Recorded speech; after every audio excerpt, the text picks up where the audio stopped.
25,000 hectare பரப்பளவில் விவசாயம் நடக்கும் பகுதியாக விளங்குகிறது விழுப்புரம் மாவட்டத்தின் வானூர் தொகுதி.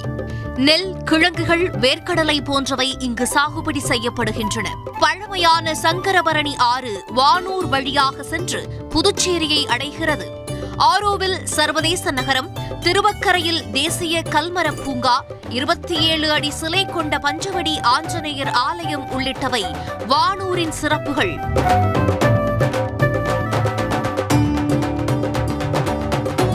வானூர் தொகுதியில் 1,10,930 ஆண்கள், 1,14,767 பெண்கள், 16 மூன்றாம் பாலினத்தவர் என மொத்தம் 2,25,713 வாக்காளர்கள் உள்ளனர்.